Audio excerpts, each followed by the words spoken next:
दफ्तर आ रहा था, रास्ते में एक रेड लाइट के पास इस्कॉन से जुड़े श्री कृष्ण की पूजा करने वाला एक संप्रदाय, उनके कुछ सन्यासी घूम रहे थे किताबें लिए।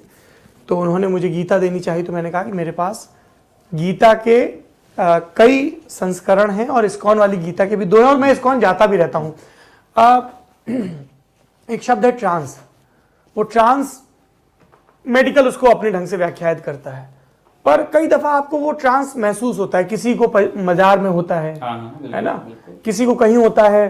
जो मंगला आरती होती है बाबा विश्वनाथ की, कई लोग उसका जिक्र करते हैं। महाकाल के सामने आप बैठे एक तक देखें, उसका जिक्र होता है। पिछले दिनों मैं मुजफ्फरपुर गया था, चतुर्भुज स्थान में एक ऐसे काला सा प्रस्तर खंड है, देव प्रतिमा है, उसको लेकर भी कई लोगों ने कहा।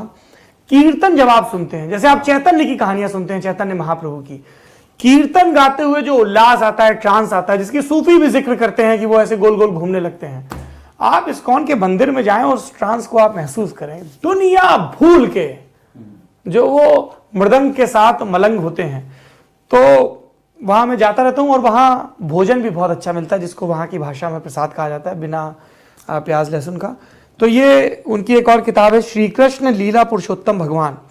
तो इसमें अलग अलग ग्रंथों से श्री कृष्ण की लीलाएं हैं, और मुझे ये लगता है कि आप आस्तिक हो, नास्तिक हो, तार्किक हो, अतार्किक हो, जो भी हो, आपके पुरखों की जो कहानियां हैं, जो पीढ़ी दर पीढ़ी बांची जा रही हैं, चाहे वो बाइबल की कहानियां हों, चाहे वो हदीस की कहानियां हों, और हमारे यहाँ पे उपनिषदों की, वेदों के सूक्त हैं, विचार हैं, उनको पढ़ा जरूर जाना चाहिए।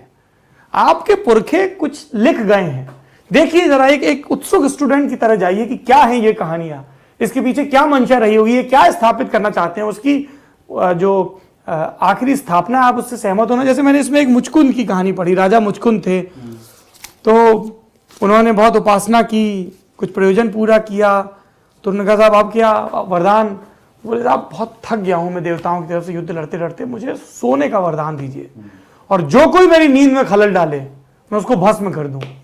ठीक, तो जाके गुफा में सो जाते हैं।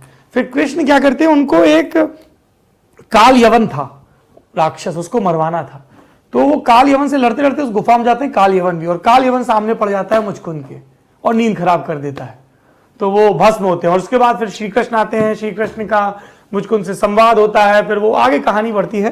तो ये आप समझिए कि नेता नगरी शुरुआत होते होते मैंने एक पढ़ डाला, तो मुझे बड़ा, इनफैक्ट जब हमने ललन टॉप शुरू किया था तो हमने एक न्यू मॉन्क सेक्शन रखा था, जिसको हम कंटिन्यू नहीं कर पाए, शायद कभी कर पाए। उसमें मकसद यही था कि अलग अलग मतों और संप्रदायों की जो नीति की कहानियां हैं उनको हम पढ़ें। तो ये मेरी इस हफ्ते की रिकमेंडेशन है।